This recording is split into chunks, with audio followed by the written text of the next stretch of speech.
CBI clean chit పై ఏకసభ్య drama.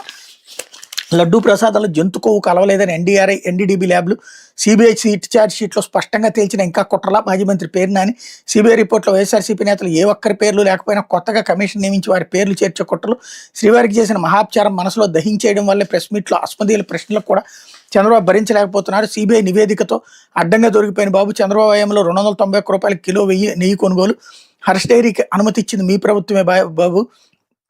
ఆ 4 ట్యాంకర్లు కాళహస్తిలోని petrol బంకులో ఉంచారు. సరుకు మార్చకుండా తిరిగి వైష్ణవి డైరీ పేరుతో కొండపైకి పంపారు. లడ్డూలో కలిపేశారు. ఇప్పుడు చెప్పండి, ఎవరు పాపాత్మలో, ఎవరు మట్టి కొట్టుకుపోవాలి, ఎవరు సర్వనాశనం అవుతారో చెప్పు బాబు.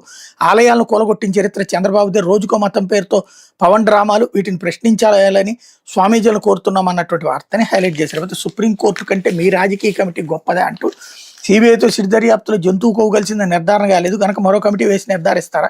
ఆ కమిటీలు కూడా నిర్ధారించబోతే ఇంకో కమిటీ వేస్తారా? తిరుమల లడ్డూలో గొడ్డు కొవ్వు పంది కొవ్వు కలిసిందని మీరు అన్న మాటలను నిరూపించే వరకు నిద్రపోరాని చంద్రబాబు ప్రభుత్వం ప్రొఫెసర్ కె నాగేశ్వర్ విరుచుకుపడ్డారన్నటువంటి వార్తని హైలైట్ చేశారు. లేకపోతే శ్రీవారి పేరుతో జగన్ పై కుట్ర అంటూ తాము తప్ప మరెవ్వరు భక్తులు కారన్నట్టు బాబు పవన్ ప్రవర్తన.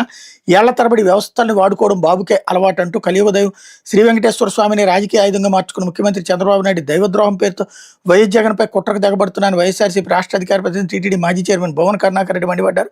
చంద్రబాబు డిప్యూటీ సీఎం పవన్ కళ్యాణ్ తాము తప్ప మరెవరు భక్తులు కారన్నట్టుగా ప్రవర్తిస్తున్నారని విమర్శించారు. గతంలో తన రాజకీయాల కోసం వ్యవస్థలను వాడుకున్న చంద్రబాబు ఇప్పుడు తిరుమల శ్రీవారిని వాడుకునే ప్రయత్నం చేస్తున్నారని ఆరోపించారు. తిరుపతి క్యాంపు కార్యాలయంలో గురువారం భూమన మీడియాతో మాట్లాడుతూ తిరుమల లడ్డూ నెయ్యిలో జంతు కొవ్వు లేదని సిబిఐ సిట్ తేల్చి చెప్పిన చంద్రబాబు అబద్ధాలు దుష్ప్రచారం ఆగడం లేదని మండిపడ్డారు అన్నటువంటి వార్తని హైలైట్ చేశారు.